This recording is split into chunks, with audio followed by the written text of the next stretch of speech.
Hey everybody, it is December 4th, 2017. I'm Glenn Rubenstein, and this is the Wrestling Inc. podcast.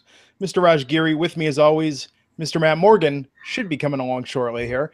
And we're going to talk about Monday Night Raw, a night where so much happened.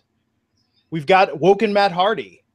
That's a thing. We've got something potentially brewing with Nia Jax and Enzo Amore. We've got the feud now solidified of The Shield versus Joe Bar. It's all happening. So much. Yeah. Raj, what did you think of tonight's Raw? I thought it was pretty good. It was pretty eventful. Some of the matches felt a little long, even though I thought they were all really good. For instance, Roman Reigns and Jason Jordan. I thought it was a really good match. I thought Reigns gave Jordan a lot. But the problem with the match like that is everyone knows who's going to win. It's just so obvious in that case that having a good long match when the winner is such a given, just takes away from it. But other than that, those are kind of minor things. But I thought it was a good show. You know what's funny is when it's a match like that and the outcome seems so, for lack of a better phrase, predetermined. When it seemed like there was that 1-3 count when Jordan almost had Reigns, my first thought wasn't, "Oh my God, they gave it to him." My first thought was, "Oh, that's a botch." Like somebody really screwed up here. Reigns is good with those close counts. Yeah, but there was no way. I mean, no way tonight that they were putting that belt on Jason Jordan.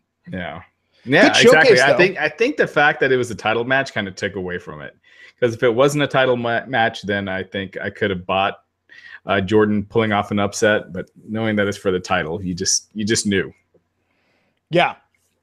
I mean, there was just no way. But good showcase though, right? Opening event, opening segment, setting up things between Samoa Joe and Roman Reigns. We saw that through line all the way to the main event tonight.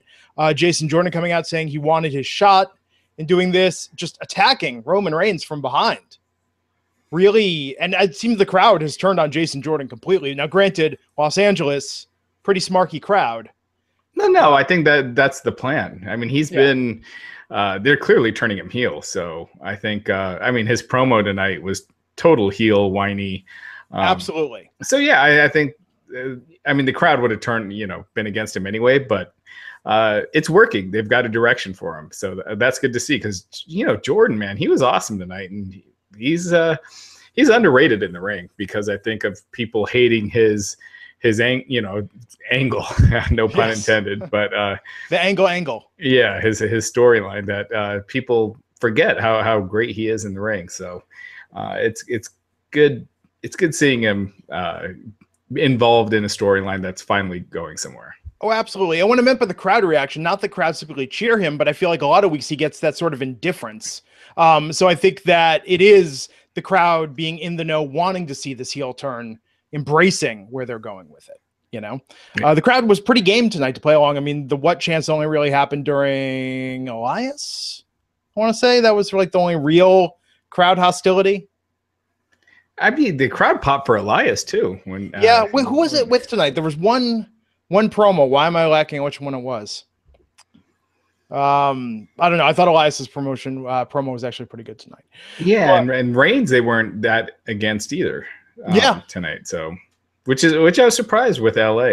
So Vince McMahon's plan is working. Maybe Roman Reigns is the genius, the illegitimate son of Vince McMahon. Maybe it would explain a lot. It would really explain a lot, like a lot. Yeah. That opening match, man. Jordan, I thought looked fantastic in the ring. I thought that. With Roman really dominates a lot of his matches and there's a give and a take, but I think that some of Jordan's technical ability just had him outshined Roman doing sort of the Roman thing, again and again. I thought Jordan looked like the better wrestler in that match. Yeah. Well, I don't know. I think Roman's just been doing a great job of making his opponents look really good. And then that's not a thing against Jordan, but Roman's giving them a lot. He's making them look like he's on their level, not making it look like he's the star and they're not, which a lot of guys know how to do, but it's clear that Roman's trying to elevate these guys. So hats off to him, and good on him, man, and good for Jordan. He looked great. Where do you think Jordan goes from here? I think they're going to continue with this. His heel turn, problems with Kurt Angle. Kurt, he said he wants to have a match with Jason, with Jordan down the line. That's what he wants this to lead to. And I got to tell you, in a lot of ways, I could see Kurt and Triple H at the Rumble, then go Triple H and Braun at Mania, and then do Kurt and Jason Jordan at Mania. And you do Mania, really? Yeah, I mean, you could do Jordan screwing Kurt out of his match with Triple H at the Rumble, and you got something there. I think I prefer that over Kurt and Triple H, to be honest, because Kurt and Triple H does nothing for me, and it's just two guys that are not going to, wrestle, more than a dozen times over the next year. So, yeah. Yeah, I think from a booking point of view, though, what puts butts in seats? I think they're going to use that for Mania. I think Rumble's pretty much a guaranteed sellout, just for being the Rumble. You know what I mean? Well, so is Mania. I think so. I mean, come on, we were there in Texas, not together, but we were there in Texas. They really, they had a lot of seats to fill. What's the Superdome capacity? No, that was a huge success. That was their biggest crowd ever, their biggest gate ever. Yeah, I mean, there weren't that many empty seats. But there were a lot of those. I mean, there were a lot of cheap tickets, and there were a lot of. But I mean, anytime you do a stadium show, you're gonna have that. Yeah. But that was their biggest crowd ever and their biggest gate ever. So I mean, that was a giant success. Yeah, I don't know. I don't know what to believe on the numbers on that one. I've seen so many different. Mania's gonna do a big number in New Orleans as far as 72,000 Superdome capacity. Yeah, and I mean they'll do fine. I mean the word Mania alone is 50,000 tickets. Yeah. So So Matt's texting. He's having problems with the app. He's working on it. So hopefully he should be on shortly. So yeah, for the sake of being a dissenting opinion, I think it's going to be Jason Jordan versus Kurt Angle at the Rumble. I think they're going to do that sooner, and then Triple H versus Angle at Mania. You think the opposite? Yeah, because they're clearly building up Triple H versus Braun. So, I mean, I just think that seems more like the main version. But yeah, it could be the other way. Or I mean, I don't know. God, it's so weird though with the Triple H thing when they'll inject him and set up the storyline, and then where was Triple H this week? I'm assuming it was Stephanie on the phone with Kurt for some reason. I think he said Stephanie. Yeah. That's the thing with the Triple H storytelling. I would like to see him more as a material participant from week to week, as opposed to he can just show up and we're supposed to assume, he's an asshole. Like he's with the authority. He's the bad guy, Yeah, he knows when to show up, and it's pretty much after football season when the ratings go up. So, even though the ratings haven't been that bad this year during football season. Yeah. Well, NFL not really in a renaissance period from what I understand right now. It's just, I mean, I watch football and it just hasn't been that interesting this season. Yeah, I could see that. Especially the Broncos. So yes, we shall see Los Angeles tonight. Hot crowd. Very into it. We only got Machine Gun Kelly. I think that was the only celebrity cameo. Yeah. He'll be a tribute to the troops, right? Yeah, I believe this. They're probably afraid to put anyone else on camera. Yeah, they're like, tomorrow there could be allegations against someone. And they're like, let's not show them on WWE TV. No. Just digging a hole for ourselves. No one is safe. Yeah, that's easy to cut out. Yeah, that's true. Tribute to the troops is coming up. And let's talk about that before Matt gets here about WWE Week. And NXT is going to be on USA. One night only. Yeah, that's, I personally would love to see USA drop that 3rd hour Raw and have NXT on Wednesday nights, and you compensate. So, and, but that's not going to happen. I mean, obviously WWE would rather have 3 nights of Raw, two nights of SmackDown, and NXT as well. But yeah, I asked Triple H on a conference call earlier this year about if they've ever talked about doing an NXT special on USA, because there's only a limited number of eyeballs you can get on that show right now. And by doing this, it opens up that universe. And so it'll be interesting to see how they push it and how it does. Because if they don't push it at all and then it doesn't do well, it's kind of a self-fulfilling prophecy where it's like, well, we tried and it didn't do well. But if they give it a decent push, it'll be interesting to see. So it's going to be a show that's already been taped at the last taping. So, it's a separate show, not just what we see on the network on a Wednesday. No. It's what we see on the network on the Wednesday. So it'll be that show for that week. Interesting. And which week will it be? 2 weeks. Is that right? Is it 2 or 3 weeks? But yeah. Well, hopefully they promote it. You know, they want to get more than just the average Chris Lee Knows Best viewer tuning in, going, "Oh, what's this? Different wrestling." Right. More wrestling. Yeah.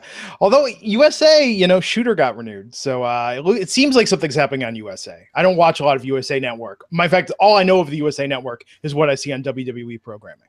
But pretty much there too, but they don't have those big hits that if they lost WWE, that they'd be doing fine. Yeah. They have, I mean, there are these shows that we know of because we watch WWE, but really Mr. Robot's the only show I've heard of that's on USA, and Suits just recently because of the Royal Engagement. What's her name? She's on Suits, got engaged. I know who you're referring to. Maggie something. Yeah. Well, and the Psych movie, which they're promoting the hell out of for this week, that Charlotte didn't realize till tonight that Charlotte is in that. Stunt casting, man. Stunt casting. She looks, it's funny like how her scowl and stuff on WWE TV makes her look so different than when you see her, you know, doing these shows and all happy, and she looks like NXT Charlotte versus, you know, WWE Charlotte. So it's kind of neat. Yeah, absolutely, man. Yeah, I think you know, I could see USA. I could see if NXT does well, I could see them trying to wrap that into the TV deal. It'd be great for NXT. One other quick thing we should probably talk about before hopping into Raw here is these 205 live events. I literally saw that on Twitter this morning and thought it was a joke. I thought somebody was being funny when they said that, but Raj, this is actually happening. Yeah. Good luck with that. Yeah, we'll see. I mean, I guess it's worth a shot, but I don't know. It's a dead brand. You know, I don't get it, but we'll see. I mean, I can see going. I mean, NXT at least has got some buzz, and you know, those arenas don't always fill out. So I think they got an uphill battle with 205 Live. Yeah, well, not now. NXT, I mean, a year ago was still. Well, even then, they weren't all sellouts when they were on the road, you know. But they were playing really small venues, so relatively small venues. But God, could you imagine if Aries and Neville were still there? I mean, then 205 Live, that you had Rockstar Spud in. You've got kind of a hot touring show. But I don't know. Mr. Matt Morgan, how's it going? Hey, huge apology to you guys and the fans. I apologize. My phone is the drizzling shit. And I'm not supposed to curse, but it sucks. And it was my Wi-Fi kept kicking in and out, not letting me download Google Hangouts. So I apologize. And my phone, I'm gonna friggin' if I didn't have to do this show, it'd be in my pool right now. Well, welcome to the show. What did you think of Raw tonight? I think my kid's up late. My wife is giving the evil eye because I've been cursing up a storm out here over this stupid phone. So sorry. Sorry, babe. I thought the show was. I liked the show tonight. I liked stuff with Braun as usual. Although it was all over the place as far as how I would book the show. Right? Isn't that what we're doing here? Sure. The stuff with what's my girl's name from NXT who just got called up? Come on. Paige? Or no, the Japanese woman. Oh, Asuka. My God, what the? I wanted to text you both. Going, am I blind? Am I imagining this? Is she really selling for a homegirl? Are you kidding me? Like, this girl has been made a jobber. She's improved. She's gotten better. But I'm sorry, she's been classified as a bottom line talent for them. That's very expendable. And Foxy, I love her to death, but she is not a top level talent. And this is the last person who should be getting any offense on Asuka. Are you kidding me? They did not learn their lessons. Yeah. You know, what are they going to do? What are they going to do? Have her be a machine and run through people. How's that? She didn't get like an Emma level of offense in. I mean, she got, like just a little more than Dana, like 5 times as much as Dana got last week. I wouldn't even give her a ring introduction. Just have her like walk out and bam. She was the Survivor Series captain a couple weeks ago, Matt. Yeah, I didn't agree with that either. She's done a good job with the gimmick, but it's just one of those deals where you've seen somebody do so many different incarnations of something. It's just like, yeah. Yeah. Okay, so before we hop into the rest of Raw segment by segment, I want to give a little love to the sponsor of this episode, SeatGeek. You heard us talk about it. When I buy tickets for sporting events, for wrestling, Theater. For the theater, exactly. I use SeatGeek, used it to get my Hamilton tickets in New York, and I got to say it was fantastic. I love the app. You can see where you're sitting. You can find the best price. It tells you the level of value you're getting. And what's great about SeatGeek is it actually compares data from different ticketing sites, so you know that you're going to get the best tickets, the best seats, the best bang for your buck. It shows you the value. And I'm telling you, Raj, we were talking about this, that especially for sporting events, concerts, or the theater, that a lot of the times you don't know what the great deals are. And one thing that's great about SeatGeek is that it just shows you straight up, like, here's the best value, here's what you can find across the other ticketing sites, and here are the best deals to be had. It's absolutely fantastic. So I'm telling you all, so stoked to have them as a sponsor for the Wrestling Inc. podcast. Please use them for all your wrestling, concert, theater needs, sports as well. Download the SeatGeek app, and we've got a deal for you.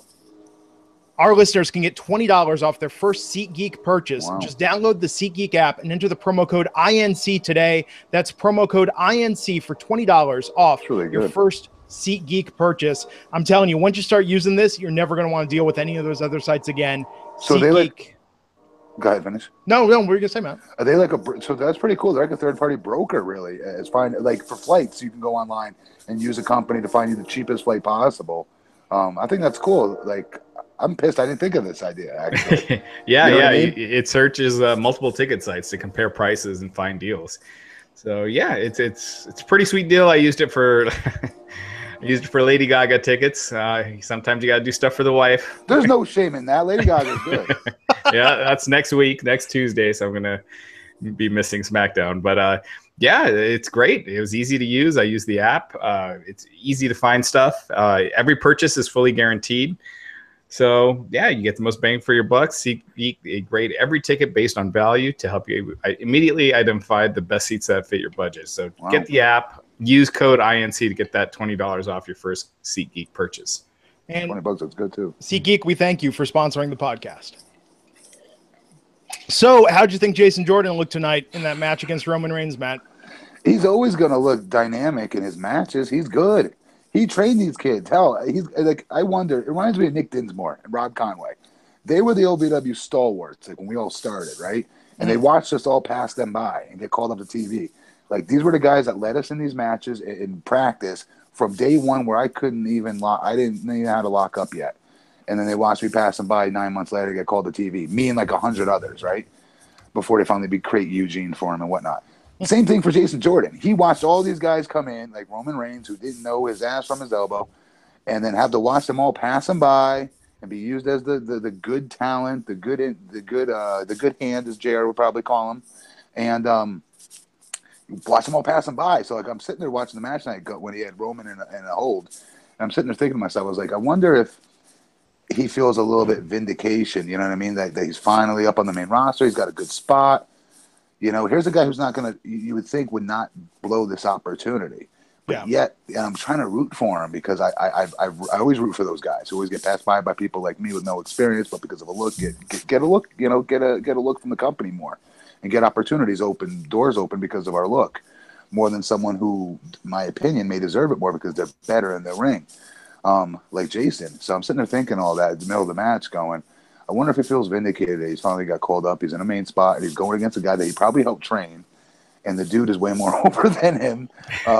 And stuff like that. You know, I was going through my head and I say he wouldn't blow the opportunity because this would mean this is like life and death for him to finally get this opportunity. But it just feels like it's the company that's doing it. You know, I hate to keep putting the heat on creative, but I mean, God, they make it so hard not to, right? It's like they're doing the right thing. They're turning him heel, right? So the jury's still out on Jason Jordan. Give you my final opinion on him as a character, right? Because they're definitely flipping him. There's no question. Yeah. Oh, yeah. Right? So let's see what happens with it. But in the ring, I mean, I thought that was a good match.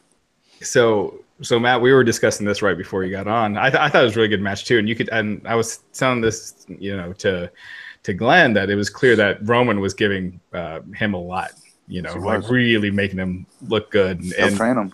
Yeah. So it was clear that he was trying to, hook up his let Jason shine. Yeah. But what would you rather see? So this was what me and Glenn were debating. I'd like to see Roman eat him up. Well, no, it's clear that they got Kurt. They're building Kurt for Braun. Triple H for Braun and for Kurt. I'd like to see them do Triple H versus Kurt at the Rumble. Jason Jordan cost Kurt Angle that match, and then they do Kurt and Jason Jordan at Mania, and then you do Triple H and Braun. Since I'll take that. I'd rather see Triple H and Braun too. Kurt and Jason at Mania than Kurt and Triple H. You want to get Jason over. I love Hunter, but as a performer, but Kurt, he can't do what Kurt can do. Everybody knows you want to get a guy over, you put him in the ring with Kurt Angle. I'm telling you, even at this state of what Kurt's shape is, right? This is what Kurt does. He can make anybody. And there's no one on that roster that can make Jason Jordan in one match like Kurt can. It's just a fact. Jericho probably could come close, but not like Kurt. Yeah. So you know what I mean? So it's going to help Jason. So I love that idea. Yeah, no, I agree. And that's why I was saying I think it happens sooner. I think they do Kurt and Jason at the Rumble. And then Triple H and Angle at Mania. Only because I feel like the Rumble would be too soon to do the split. WWE, they drag this shit out for so long. But sometimes the right storyline, you got to drag it out. Yeah, at least have Jason and Kurt turn. At least have Jason fully turn on Kurt before the Rumble. Well, I think at the Rumble would be the great place to do it, because you could cost Kurt the match, so he loses without looking bad. And because he's probably not beating Triple H if that's the currently scheduled match at the Rumble. So at least if they're building Triple H for Braun, it's clear Triple H isn't going to lose there. Yeah, that's true. That's a good way to do it. You're right. So we'll see. We got time, man. We got 7 long weeks till the Rumble. Do we know these hypotheticals are going to happen? These matchups with Hunter and Kurt? No, even if they were booked, Vince could change his mind. Yeah, just based on the booking.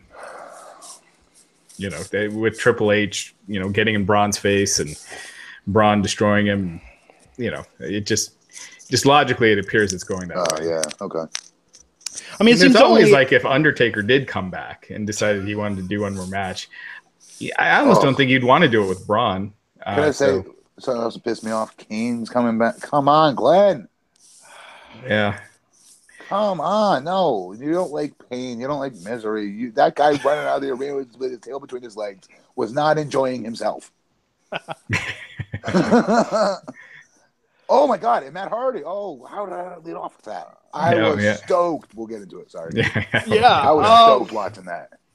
So, okay, speaking of matches that went on forever, and this is no discredit to either woman in the match or confrontation, but, man, Paige versus Sasha Banks, how many commercials were in the middle of that tonight? I was annoyed by the commercials. There were a few matches like that. Reigns versus Jordan was like that. Main event. It was just like between the entrances and when the match finished, it was like 3 breaks. I think something went awry as far as someone going over time. I really do.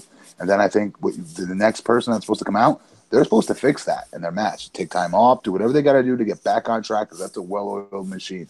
If the first segment goes over, let's say 5-8 minutes, whatever, it goes over, right? The next match, especially if it's people that know what they're doing in the ring, their job is to cut that time off. So be it, whatever the storyline is. So what I'm thinking has happened is they couldn't do it. They tried the next segment, then the next segment, then the next segment, and they just couldn't get back on top. It's the only thing I can think of, because to go through commercial break that many matches, it felt like every decent match this happened in. But I feel like they've been doing that a lot lately, because they've still finished when they normally do, around 9:15 or 11:15. Because somebody made the time up, I'm saying. It could but be. Early on, who knows? We really don't know. But they can't be that dumb to be on a commercial that many times. They've been doing that a lot lately, where it's like three breaks in a match. I just think it's that 3-hour show. They don't have enough stuff for it, so they just have these long ass matches to compensate for. Which I normally like. It's a good match. That match, I like the match. The commercials hurt a little bit, but like that's because we're doing our job more, analyzing, psychoanalyzing, like people watch the show for us to do. But as the fan, it didn't take me out of it that much for the girls. For the others, it did, because I really didn't care as much. I'm thinking, but this angle, I care a lot. I care more about. So I think I'm giving them more room for it, I guess.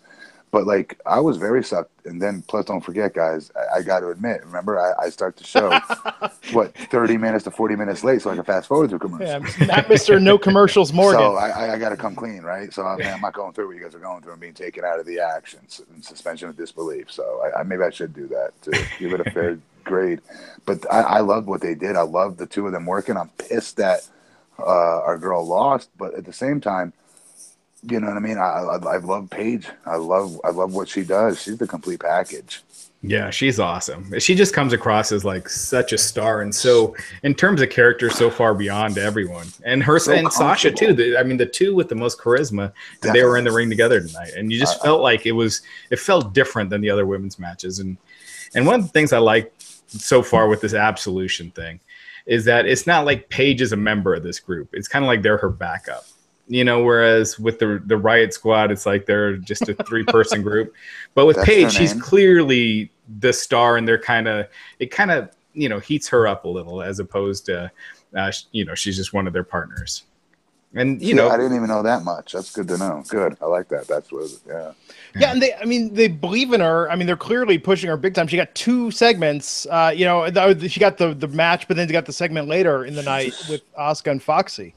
But she just her on the mic. She's so comfortable. That's what I was gonna say. And everything she does, Raj, she's so comfortable. Everything. I can't find one hole in that woman's game.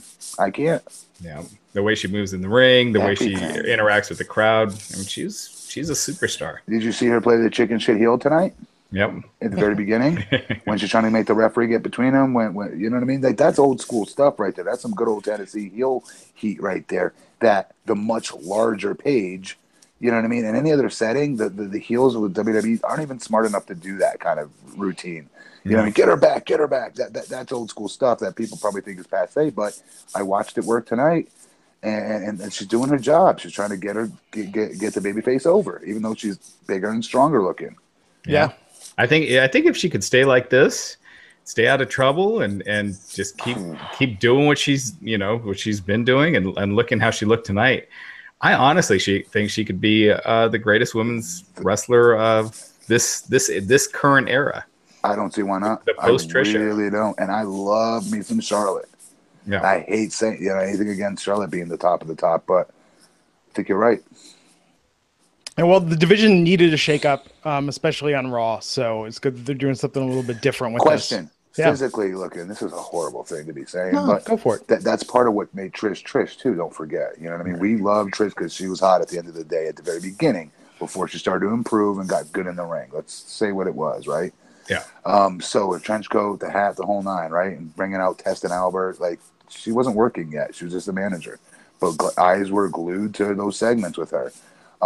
So looks is a big part of this, right? And Paige is a different look, whereas Charlotte is that classical. I think more people would think she's better looking, even though I know that's a stupid thing to say, but I'm really psychoanalyzing, saying the top, would you say the best female performer since Trish? There's something that they like about the blonde hair, blue-eyed, all-American female wrestler. I don't know.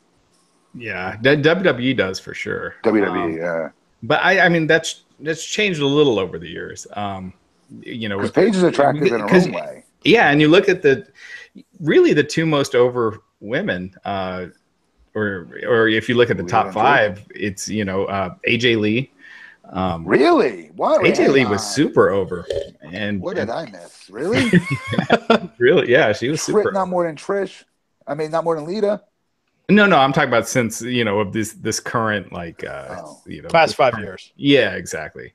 So I'd say it was like her, Paige, Sasha, Charlotte, and Bayley, and none of those are really Attitude Era look. Yeah. Like Mandy Rose is, and Lana is. Yeah, but not the women on top right now. Charlotte is close, but she still is not that that supermodel, overly supermodel look. See, I think she is, but all right. Well, where do you think it's leading? You think Paige is going to take the belt off Alexa? Or Alexa, I don't know. What would you guys feel? I felt like Alexa was Bliss was a very, I don't even want to say secondary. she feels very tertiary right now in that division. She seems overshadowed big time. Right? Big time. Yeah. She looks like a little girl, which I'm just saying, like, I don't know what it is. She doesn't sound the same either. Yeah. Oh, yeah, and they're not giving, because they're not letting her be alpha on the mic. They're not letting her be as dominant or being as snarky or even funny. When you go to ringside, you are wide open to say whatever you want. There is no script in those moments when you're on color commentary. Swear to God. She's always been like that, though. When she's on commentary, she doesn't really say much. She's been funny, though, before. She's gotten some good one-liners in against the other girls in the past. And when you're relying on Booker T to wake up and like take the cue that, you know what I mean, that I wasn't being a chicken shit heel when I left the other night.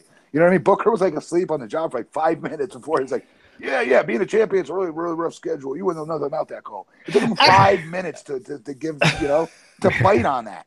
Actually, come on, Book. That was the Alexa's thing tonight that Corey Graves saved when Alexa was like, Paige just thinks she's like the Christopher Columbus of this division. And it was like, huge pop. That kind of makes no sense. But then Graves coming in and talking about, the guy who did that one thing. And then now we don't talk about anymore, you know? Yes. That was just weird. I want Alexa, because I think Alexa does have a personality that's big that she can really bring it to Paige. Because they're not going to let Sasha do that. They're not going to let Bailey do that. Which sucks, by the way. Yeah. I love Sasha. But the way it's going, I wouldn't be surprised if that belt is off Alexa and on Paige by the end of the year while they figure out where they want to go next. She's a hot hand. She's the hot hand, but more importantly, she's also, in my opinion, the proven hand. She can go. One can argue she may get in trouble. She's not going to get in trouble. You know what I mean? She's going to keep her nose clean and do what she needs to do. The stuff she got in trouble for was really out of her control. Like the porn crap. Like, what the hell did she didn't do that. Yeah. You know what I mean? Somebody hacked her stuff. Yeah, not that. There were the 2 wellness violations, though. And the marriage everybody advised her against that, lo and behold, turned out the way everybody said it was going to go. And they never got married. Oh, or the relationship, you know. Yeah. What is Alberto Del Rio, we got an article up that just went up. About what? Alberto Del Rio talking about their breakup and what happened and whatnot. So check that out on Wrestling Inc. Yeah. So after that tonight, speaking of the women's division, have to call out the backstage Zoe Train segment ending. Nia Jax and Enzo Amore. Where does this go? That seemed to get one of the biggest crowd reactions of the night in a night full of crowd reactions.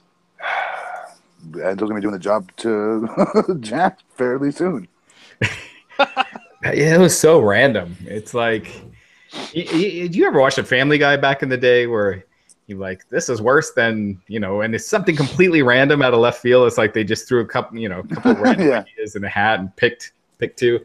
That's what this seemed like. It was so out there, but it gives Nia Jax something. I'm guessing they don't want her involved with Absolution yet. They don't. They don't want her to get beat down, so it gives her something to do. Yeah. Yeah, I mean, and they've been putting off. I mean, they know that Nia versus Asuka at some point is going to be like just a major match. I think they're going to put that off as long as possible till Nia is really at the level that she can produce that amazing of a match with Asuka. Mm-hmm. But I thought Nia looked great tonight. Her smiling, her different gear on with Enzo. I mean, look, I have no clue where they're going with it. Maybe Enzo ends up being Nia's Ellsworth. Who knows? You saw how that ended up. Yeah, we did see how that ended up. But I'm curious, man. Let me put it this way. I thought the 205 Live match was really, really good, but I'm more curious about what's happening with Nia and Enzo than I am about who's going to be the number 1 contender to face Enzo. Did you see them change? Did you see them change the font and graphic for Raw when they talked about the cruiserweights again? No. Like, should we feel special that they changed the colors of Monday Night Raw logo during? Like, did you see that? I don't know if you caught that.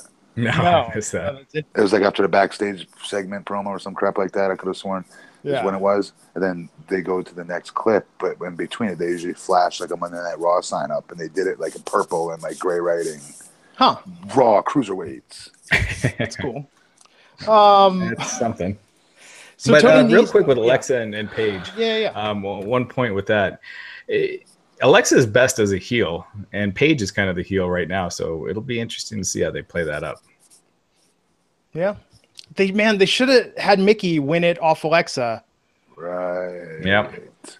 It would have solved a lot of problems, and it would have been strong. Mickey versus Paige. You can make so many baby faces chasing that title, man. I think you have Sasha beat Alexa, and then Sasha beat Alexa at the Rumble, and then you do Sasha against Paige at Mania, and have Paige. What I would have liked to see is Sasha on the chase. You know what I mean? Mm-hmm. Have something like do the first thing, have Mickey win real quick, do the job next night. What's her name? Paige has a title. Sasha be the one that chases it. Oh yeah. Yeah, a smaller baby face. She's badass when she gets on the mic. I don't know. I just think she's so on. They don't realize what they got with her. They just don't. No, agreed. So tonight, Tony Nese versus Drew Gulak versus Mustafa Ali versus Cedric Alexander. In a match that went pretty long, and the end result is Drew Gulak is the Drew. I'm sorry. Yeah, sorry. Go for it. Why is Mustafa Ali why does he get any reaction at all? He does some cool stuff in that ring. He does one cool move. I'll give him that. Well, yeah. But again, this guy looks like he should be cutting my grass. I'm not being a dick either. I'm not doing the old big man cruiserweight crap. I'm being honest. Everyone knows I'm the biggest cruiser mark on the planet. The Young Bucks all day and day, right? I was just about to say, don't all those guys look like they should be?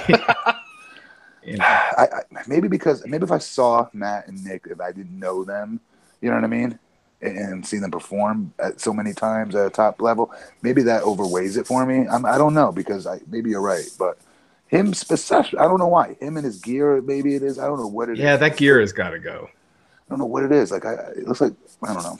There's a lot of them that are like that. They don't say star to me. The only one that does is Enzo. And he does it in a big way. He completely overshadows him. Yeah. So Matt, I don't know if you heard, they're going to do a few 205 live events. So just cruiserweight live events in January. Really? Yeah. They're going to hang on, by themselves? Yeah. Weekend shows, NXT size venues, so like theaters, auditoriums. Rhode Island, Massachusetts, and New York. They're going to do horrible. They're going to do putrid. I don't get it. I'm guaranteeing it. There's no, unless Enzo is on it. Well, he will be. I don't think he's enough, honestly. Would you pay? I wouldn't. If they were down a block away from me, I would not pay to go see that. If I didn't do this and I got free tickets, I wouldn't go. Like even free tickets, you're just like, nope. Because you got to deal with parking and all that. It's got to be worth it if you're going to deal with parking. I think morbid curiosity. Look, if it was one of the three, I would be like, they might never do. In fact, they're never going to do one of these again. These are going to be the three 205 live shows. In fact, number 2 and 3 will probably be canceled after the first one because it'll go so bad. But yeah, unless we're talking about when he came on, man. Unless they bring back Neville. Okay. You know what I mean? Like Aries. they've got to bring back, Neville, Aries, Rockstar Spud, and one other. Ooh, Rockstar Spud, yeah. Yeah. Hideo's coming soon. Hideo. Another fart in church. I just think it's a dead division, so it's odd to be. I mean, if they feel like it's worth an experiment, and they're gonna. I just don't see it. We've seen where it's gone over the past year. Yeah. Most indie promotions probably draw better than 205 Live will with these live events. But we'll see. We'll see what happens. But yeah, Rich Swann versus Gulak next week to see who's going to be that number 1 contender to take on Enzo for the cruiserweight title. Mm-hmm. Yeah. Oh, man. Long preview of Total Divas tonight. I hope it's Cedric. No, you know. Oh, yeah, you can't have with Gulak. Sorry, Rich Swann. Yeah. But you can't have it's not time to have the Zoe train turn on Zoe, The Zoe train. Draw these things out, man. Long preview for Total Divas. They need some personalities in that division bad. Yes. Gulak will probably give a PowerPoint presentation tomorrow night on 205 Live. Tune in for that. Total Divas is on Wednesday this week. Who cares? Get to the next match. Reading through the thing, man. I'm going through here. It's on Wednesdays every week, but it was preempted not last week, but the week. Raj, no one cares. And on the last Total Divas, no. Just Okay, so Braun attacks Elias. Elias came out, did a promo. Braun attacked him. I'm surprised this is where they're going And even keeping this like, well, I guess they're not because the Kane came out, so it's going to be Braun versus Kane next week. So Braun was just a run-in tonight. They're not actually putting him in a feud with Elias. No, right. It just means to set up this stuff with Kane. And they kind of protected Elias a little here. They did. He got a little bit of offense in there for a minute. And he didn't get beat. They didn't just squash him, and then came out, you know, so. Yeah. It's clear they see it's interesting when you look at the NXT guys they bring in and who ends up, you know, getting the pushes and who doesn't, because you see them, you know, putting the rocket strap on Elias and Jason Jordan, but not, you know, Finn Balor or Chad Gable, you know. They did that in WWE with our guys too, similar things. You know what I mean? Like Johnny Jeter was a world champion. You guys probably remember who that is. They put him in Spirit Squad and killed the kid. Yeah, this dude could sell like Ricky Morton, bro. I'm not exaggerating. Jeff Hardy, Ricky Morton type of level of babyface sell. Long hair, good looking kid. Girls loved him. Did high flying, cool stuff. Things like that. They did that all the time, and Jim Cornette would go bananas. Yeah, you're killing my top babyface. How am I supposed to book him now? Well, Jim, he's on TV now. You're not going to be using him. They put a hood. They put a mask on me because I was going to be. Well, first they said because it was going to improve my body language. What? Anyways, you shut up and do what you're told. So I went to wrestling practice with a hood on, a mask, and then I'd be on TV with a mask. And what it was is I lost. So Jim Cornette was like, "How the hell do I explain this? You're my top babyface. You're the champion. What do I do?" Kind of a thing. So I lost a loser leaves town match, comes back as the Blueprint, and wear a hood. And I'm not Matt Morgan anymore. I'm just the Blueprint. Blue hood? Yeah, blue and black. Okay, well, that's something. And then I'm the Blueprint, right? But my point is that the cool part was they were going to turn this into I was going to be Kane's brother, Abel. And I would have killed for that. Like, I would have worn a hood gladly for that, just because I'm a huge Taker and Kane fan, right? What leads to Kane leads to Taker, right? Yeah, I mean, if you're Kane's brother, then you're Taker's brother, too. Haven't been sitting on that for a year, Matt. We've been doing this for a year. Have you been Matt Morgan inside? 9-year-old Matt Morgan inside was going bananas. Raj, put the headline on the website right now. Matt Morgan is going to be Abel, Kane's brother. Because that sounds phenomenal.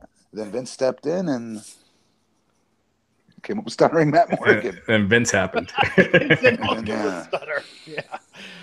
Oh, man. That would have been cool. Asuka versus Lisa Fox we talked about, but let's talk about the confrontation after. So Asuka just pretty much got to walk away. Paige said to Foxy, "Hey, I like you. You've had my back," but the girls don't, and then they beat the crap out of her. So that was interesting. That was great. Paige was great here with the promo to Fox, and you knew it was coming, but she did it great. Yeah. I like that nobody's attacked, so I kind of like that. Like, she was kind of still, you know, being a friend in a way. I like that no one is joining Paige thus far. I like that they're really setting this up as, you know, an invasion. They're not going the NWO route too soon of that, where it's like, well, everyone's part of Absolution. You know, I hope they take a really, really long time before anyone aligns themselves with them. Yeah, I don't think anybody. I don't see any of that happening. Yeah, I see them just being as Paige's muscle right now. Them get some experience, and then they go on their own. Yeah, we'll see. After that, okay, so this for me, explain to me, because I did have to go outside for a moment or two during this, but Finn Balor versus Bo Dallas. Did I miss something? Like, did this just happen because Bo Dallas got offense, or? No, I mean, like, why was this match? You were talking earlier. I mean, I know, hey, Finn should be on TV, and the Miz Taraj, although the Miz Taraj needs their own music, because when I hear that music, I'm like, what's the Miz doing here? That I popped for that. Yeah, I agree with that. Yeah. Although Miz will be back in a few weeks. What's he doing? He's filming the Marine 6 with Shawn Michaels and Becky Lynch. So, so Bo Dallas issued the challenge on social media this afternoon. So I don't know about you, but following Bo Dallas on Twitter. I was relieved because when I saw Finn Balor come out, and then it's Bo Dallas. I'm like, oh, finally, this week, Finn's not getting squashed tonight. So, at least he's not going to be left laying. And Kane was on earlier, so it looked good for Finn. But, that's where they're at. That's where Finn's at, wrestling Bo Dallas, You could just tell where he's placed. And in a competitive match. I mean, it was competitive. Yep. I'm telling you, 205 Live, man, could get Gargano and Ciampa there. They could build like a decent show if they rebuilt it from the ground up around Finn Balor. But no, absolutely not. Out of the damn question. It's such a bad idea. He is a main event level talent, and they got to stop. I don't know what they need to do, but he ain't going to 205. He's in competitive matches with Bo Dallas. This is not living up to his potential. Do you think in the middle of the ring we're supposed to have a squash match, and he's like, you know what? Screw that, Bo. I'm gonna start giving you some offense. Here, chokeslam me. You think him having competitive matches with Tony Nese is gonna be much better? You think that's on him? They're writing this crap this way. I don't know why they are though. I think Vince got it in his head that Finn Balor's not a draw and wants to do everything he can to prove he does. it. And so he's going to make that a self-fulfilling prophecy. You've seen it with Matt Hardy in the past, back in the day when Matt Hardy was getting super over, and then they just buried the guy until he wasn't MVP, even though he had heat. But he did have heat. But listen, what about for instance, oh god dang, it's head of my head. Similar situation as Hardy. Oh Lord, never mind. Go ahead. Brainport. Yeah, there's been a lot of examples in the past, but Christian. Yeah, Christian, he didn't think anything of. He called him he thought he was weird looking. Right. He thought he was really weird looking. And that was a real idea where they wanted to have a dot on his face, they wanted to blur his face out. yeah, that's true. But there's an example of the talent making the most of something though, and making him change his opinion. Yeah. I think Matt Hardy can do that too, by the way, and he's going to right now.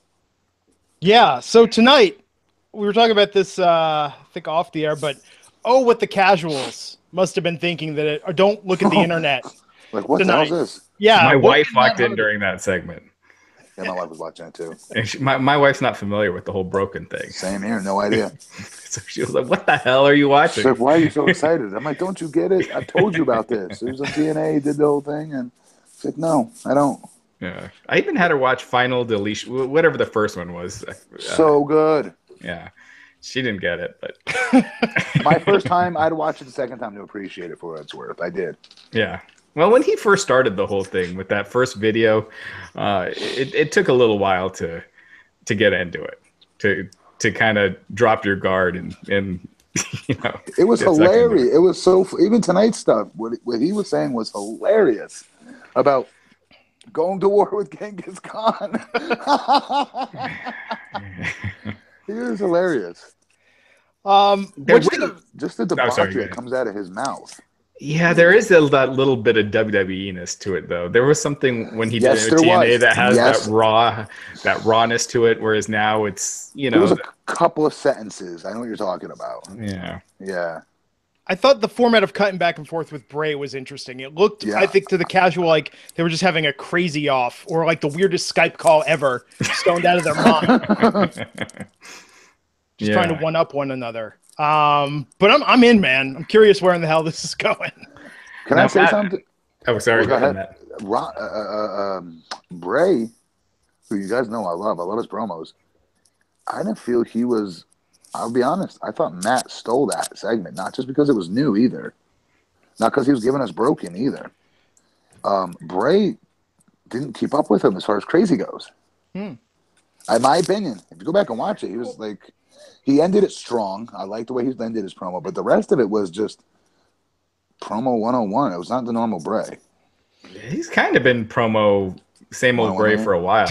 Not promo 101, but the same old Bray. Nothing new in his promos for a while. It wasn't the Jake Roberts wasn't in them tonight. Is what I'm saying. I don't know. Yeah, but they also did. There was 2 pre-recorded, promos that they wove together. True.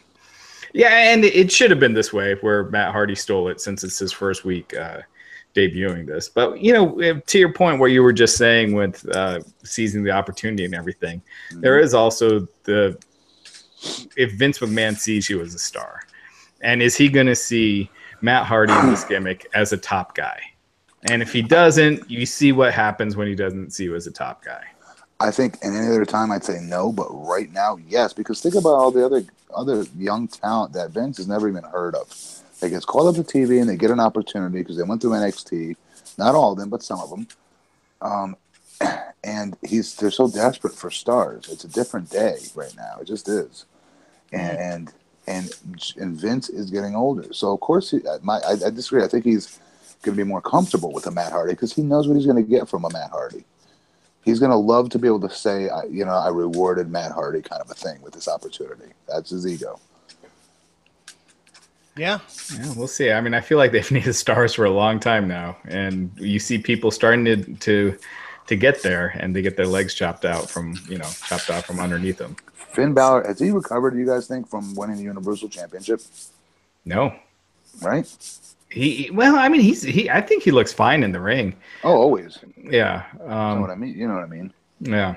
Like the perception. Like when he comes out, like I told you, I hated the whole stupid thing he does with his jacket. I know it's like something little, but I'm like, that's just not main event stuff. I don't know. Yeah. He's getting less and I feel like he's getting less and less over each week, but I think a lot of that is how he's booked. I mean, he's booked to be an afterthought. And when you come out, you're like, oh, Finn. That's right, he's here.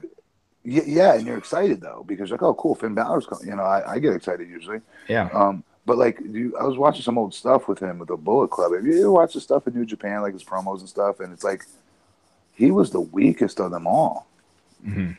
Like between AJ, definitely with Omega, as far as on the mic, Cody, all of them, like he definitely the leaders or the higher ups, whatever you want to call it, the Bullet Club. I don't know. Just wasn't. I didn't think he was very, very, very good. I'll be honest, and I love him. I'm friends with him, and I think he's a great, great, great worker.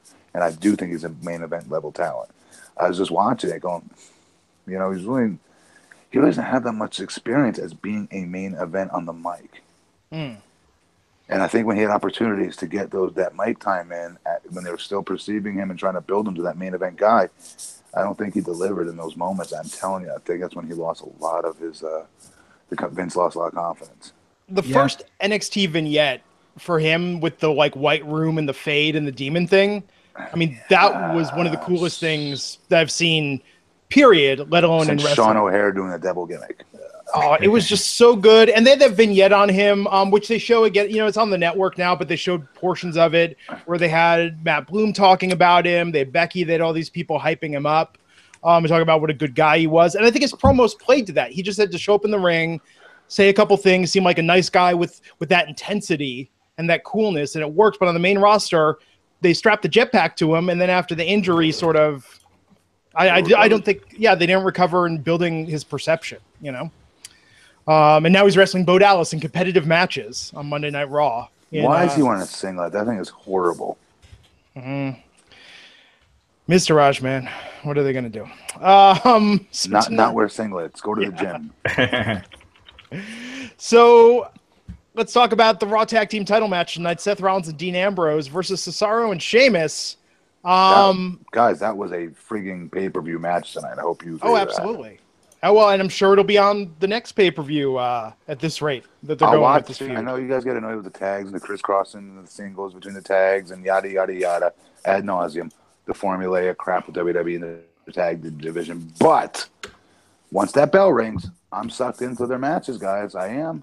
It was good. I liked the ending. I liked that. Oh, the DQ. Falses were real good. I thought this match was great. I thought it was awesome. I love how they did that DQ finish, and you're just like pissed off. And, I was. I was saying, I'm going to go on the podcast and talk about this is the thing I hate the most in wrestling.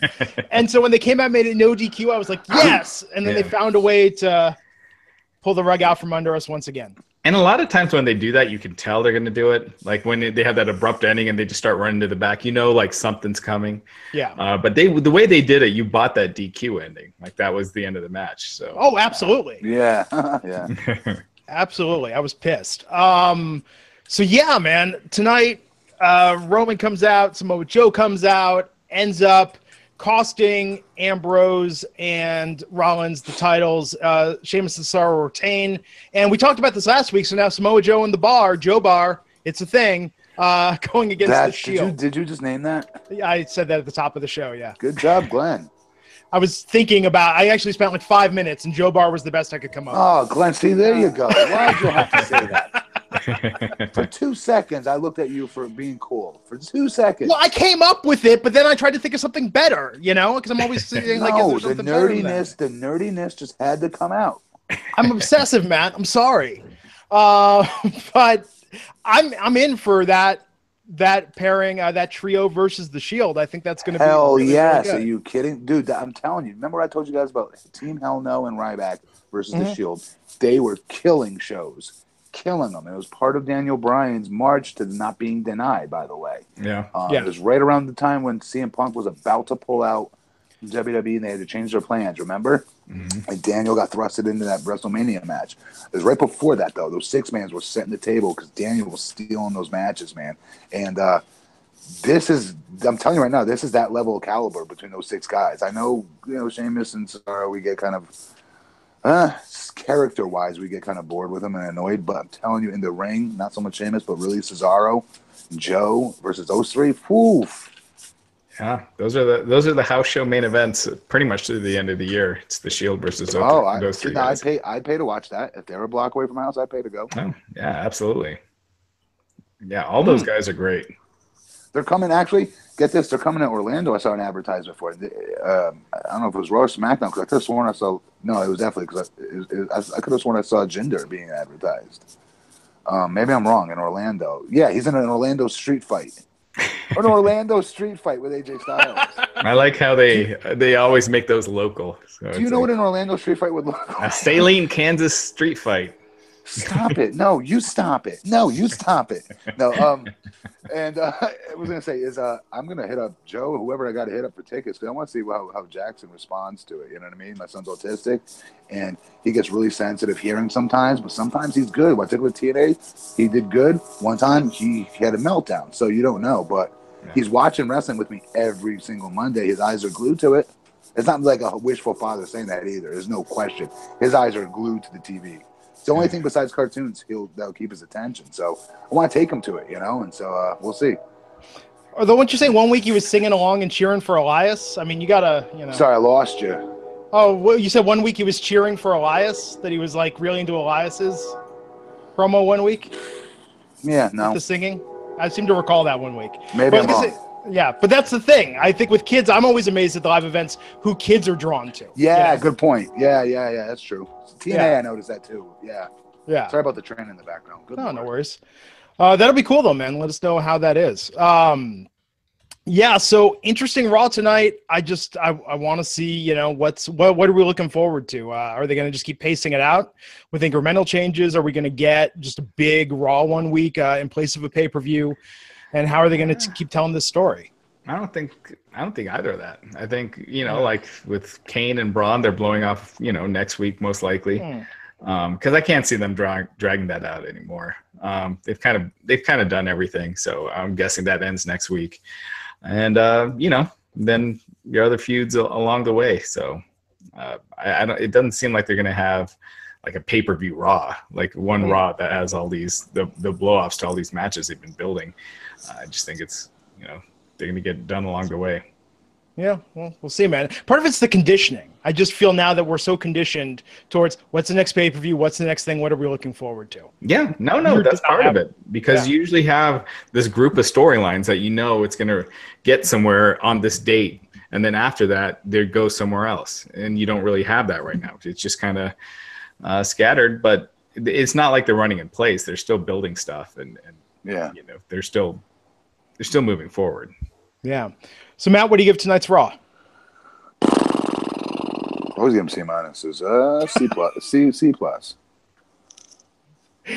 You're going to show up at that live event, and you're going to go to Will Call and be like, Matt Morgan, I have tickets waiting for me. And they're going to be like, Matt Morgan, be like, no, tell Mr. C+ that, can't help him out. AJ, I give an A+. That's who I'm hitting up for my tickets. He always gets A+. Nice, man. Raj, what about you? I'd give a with Matt Hardy and the matches were good. Oh, shit, yeah. I'd No, give B it, minus, B minus, B minus. yeah, for what it, and then the main event was really good. Yeah. And Paige, I'd give it a solid B. I was entertained. Yeah. I thought some of the matches went too long.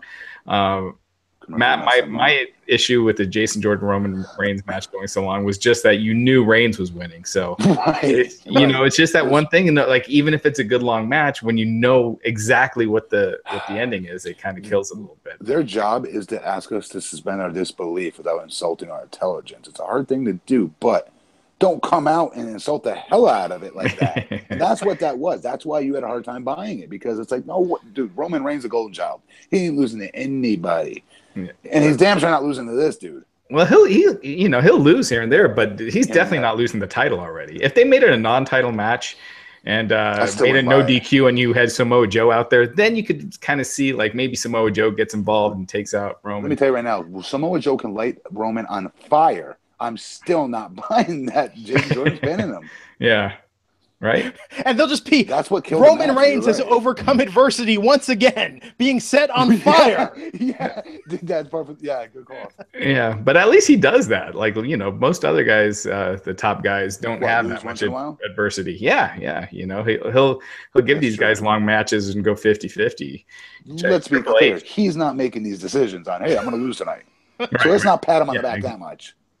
Or criticize him, because he's not making those decisions. Could you imagine backstage, Matt, before you had a match, if you just went up to Vince and your agents and you were just like, hey guys, I've been thinking about it. I think I should really lose tonight and let this guy, get over on me. Hey, Flair would say that. Kurt Angle does that. Yeah. Ric Flair would say that. Rock would say that. Mm-hmm. I've heard stories of The Rock saying that, where he was booked to win. Yeah, I'm not sure Roman has that much leeway. Not intercontinental to first or second title run, Rock. Hell no. Probably not. No, he was so competitive at that time with guys holding him down, and they don't talk about that enough. How the crap he went through. Oh yeah. Dealing with a couple members of the clique. Sean and Hunter. I mean, Hunter went out of his way to try to bury him. And it's funny to see him try to have a good relationship nowadays, but in reality, Rock has to remember that. Oh yeah, for sure. Oh, man. So quick other news before we wrap up this week. One Chris Jericho has a show the night of WrestleMania 34 in New Hampshire. So, yeah, safe to say. Do we believe it will happen? He's not just... When you book a concert, you sell tickets. Oh, he has a concert. I'm sorry. Yeah, he has a concert. Yeah. Shoot. Fozzy. So, I mean, I love watching Chris, but WrestleMania is not going to, suffer without him, right? Yeah. No, yeah, exactly. Yeah, he's missed WrestleManias, and he was at the last two. He missed the couple before that. So, love watching him. He's one of my favorite characters. I'm just saying. I don't think, you know what I mean? Yeah, I mean, if he doesn't have a storyline, I don't see them bringing him in for a surprise match. So I wouldn't want that. Yeah, exactly. So I'm it's clear that he's out, and that's fine. And what's going on, man? I personally like to see Jericho do a little more with New Japan and not have the Omega thing be a one-off. That would be pretty badass. Yeah. He'll work Okada. He's going to work Okada. There's no way around that. Come on. I think with the way New Japan books, because they're more logical with how wins and losses go, then you would think that Jericho would beat Omega if they go with Jericho and Okada. Here's what's going to happen, because Chris is a little bit older, even though he can go better than anybody. I think he'll be doing those 6-mans. That's what New Japan. That's what I loved about New Japan. Yes, we were when I was there for about a year straight. I never missed a loop, and we basically lived there. Me and Jindrak as a tag team. And I tell you, the best thing about them was 4 out of those 5 shows that week were always 6-man tags if you were working on top. It was the best. 8-man tags too. Right. Did you guys watch that Kevin Owens 365? How good. Loved it. So Vince McMahon hated his match with Jericho at WrestleMania. Oh my God, I can't believe they had that on film. They film everything. Yeah, but I'm surprised with that compared to some of the other crap that was on that show with that Orton and Wyatt, maggots on the ring match. We don't know what he thought though. He didn't say anything about it. Yeah, that's true. But you know what? That would be a great show. I want to see Vince's reaction. My whole thing, no one would talk to Vince out of my guys in my generation. Well, some of them would, but like he was always adamant, like, "Hey guys, the door's open. Like, come in and talk to us." You know, that kind of a thing. So the Gorilla, every time I'd come in there, you know what I mean? Because his baby that I was stuttering, so of course I'm going to keep that door wide open with him, right? I'd be stupid not to. But every time I come into the Gorilla, I'd do this or that, and he'd give it to me. You know, he'd sort of go, and then you like want to kill yourself. But then you wait for after the show and you ask him why. But with I'd pay to watch that show of like why he doesn't like certain matches. Like I want to hear more. Why didn't he like that match? Yeah, you know, I'd almost rather watch just the backstage of WrestleMania. Yes. WrestleMania. Even those guys been there and wrestled. You know, same here. I'd pay to watch that. I think they should just $30 a month to the network for a feed of just Gorilla position with the Vince cam, which you could see, you know, the technical directors, you know, just on Vince and his reactions to everything. I'm telling you, just show like a live thing backstage of a pay-per-view as it happens. I think that would be such a fascinating thing on the network that I think not just Gorilla, but just the whole thing, but you keep it real time and just kind of running all over the place, showing just like, keep shooting. Yeah. Guys going over there. But see, the thing is, do they show guys going over that match? Because that's really that's happening a lot backstage. Right. But you don't want to show that, right? It's where do you draw that line? Because they get as close as possible to that. I think because they show like Brock and Taker hugging backstage in one of those. Show that. Yeah. I think you don't show them before going over the match together. Maybe give each other a pound or some shit like that. Like, good luck, be safe, have fun. That's what I always say to my opponent before we go out there, give them a pound or a hug, and then we go out there and try to kill it. But don't show me going over my match with them. You know what I mean? Yeah, for sure. Yeah. And you duck this, and I shoot you off here. Yeah. Oh, man. But great documentary. Speaking of Owens, did you hear about what happened tonight? So his wife, there was I guess apparently her Instagram account was hacked, and she wrote something about this was the 5th time that's happened, and something about cheating, and you know you can't say sorry this time, and so apparently you know she got control, said that wasn't her. Kevin Owens deleted his Instagram. She said that he did it because whoever hacked her was trying to hack him. He said it the other way around. He said that someone was getting to his Instagram and was trying to get to his wife's next or something like that. But yeah, and then Kevin Owens just lashed out on Twitter. He said, social media is an absolute cesspool. The way some people try and ruin people's lives for no apparent reason is genuinely depressing. My Instagram is gone again, and now people are going after my wife too. It's disgusting. Needless to say, I would never do this to my family. No, he wouldn't. No, he wouldn't. I'll speak on his behalf. Hell no. He's like the last guy out of the bunch would ever do that. No freaking way. This is a dude who's ready to walk away from the business altogether for his family. Not many of those guys, they talk a good game and say they would, but they can't leave that limelight, man. I'm telling you that. And he's the one that easily would do it. He would pump gas if it meant staying with his family. You know what I mean? So no freaking way. That's such a ridiculous thing. I mean, not ridiculous because it was printed or written and hacked, but when you really use logic, especially with him, and I don't know him from Adam, I just know his story. No way do I buy that. It is crazy just now with social media, just how quickly something can spread. And, you know. And it's so easily hackable. It's just the way it is now. Yeah, with hacked photos and stuff now, too, and how quickly those get around. I mean, there's been a lot of wrestling, you know, women in wrestling now that have been hacked over the last, you know, that have come out over the last year. Paige wasn't the only one. Fappening or whatever it's called, yeah. We don't report them because, you know, we don't want to give that crap. Yeah, exactly. We don't want to give them power, man. Right. But, good for you for doing that, by the way. The other shit sites out there, you should follow their lead at Wrestling Inc. Right, but you just got to be careful, and when you set up passwords and stuff, you got to make sure that encrypted codes change that thing every week. Every week use encrypted codes. Everybody use LastPass. It's one password manager. You can have 16-character random digit passwords. You only have to remember one password ever, and that's your LastPass password. It'll automatically fill in everything for you. Glenn, but if someone gets your LastPass password, you're screwed. Then you're screwed. But you can't hack it. You can't retrieve it. You can't, and you can reset it. I'm telling you, it's like I use this for everything. I've got some sites with 32-digit passwords. Glenn, stop saying that. You're going to get screwed with now. But can you share it among different computers? So like Theater 1. That's his password, folks. Yeah, you showed it different stuff. Breakfast Club $. Look, I was turned on. My old boss, Leo Laporte, the tech guy. Leo Laporte's been doing tech reporting for 40 years now, and that's what he swears by. Security, Steve Gibson, the guy that invented the term spyware, he swears by LastPass. That's why I pay. It's one of the few things I pay for. I pay like $10 a year for pro access to it. And LastPass adds these like little locks on like my text input fields, which drives me nuts. You know what that is? Have you heard of that? If you're logged in, explain it. So what it does, if you're logged in, it'll tell you, do you want to use this password only if you're logged in? So what I do is I just have it set up. So I'm logged out every time I close the browser, turn off the computer, come back, I log in, and then I can access all my stuff by clicking on those fields.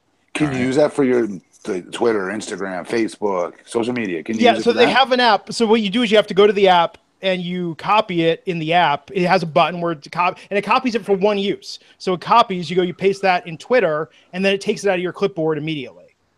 Why are we giving these guys? Are they sponsored to the show? They're not a sponsor. No, they're not a sponsor. I'm just kidding. We're talking about computer security. Yeah, you sponsor us. We're talking about security. We'll give order information. But that's part of it. Look, because I know, like you guys. I mean, like everybody used to have one password they use for everything, And I think wrestlers. I mean, everyone has to be on top of this in this day and age.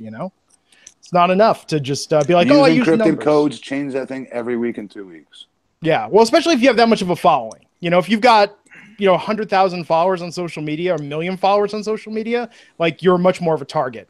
Raj, I think our personal accounts, low single digit thousands, we're not the biggest targets for these sort of hacks. Yeah, but the Wrestling Inc. account has a ton of followers between Facebook and Twitter, and I make sure to always keep those passwords changing. And I'm not saying I'm not challenging anyone. Who runs Wrestling Inc.'s like social media, like Instagram?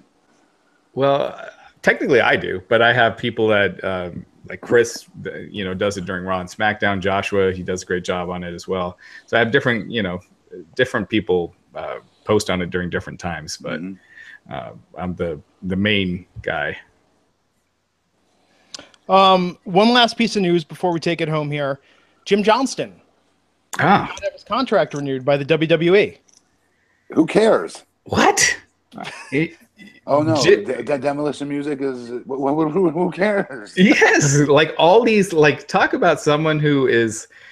Their work is like to the history of the business. WWF. Okay, great. Yeah, yeah. I mean, so ingrained and to be let go. It just seems like that someone like that you just have a permanent spot for. He was let go. Well, his contract was up and they released him. Well, who are they gonna get? Well, they got that CFO now. CFO. Who? They do Sasha's theme and Nakamura. I mean, all the NXT good music, guys, and their music's good. Yeah. No, they're really good. But you would think they'd find something else for him. Like it just seems, like a Howard Finkel. These guys that are so ingrained in the WWF fabric that you just think don't release them. Yeah. Right. It's how much does it cost you to keep them on board to do something? Whether I don't know, whatever, doing themes for these network shows or whatever. Yeah, you're right.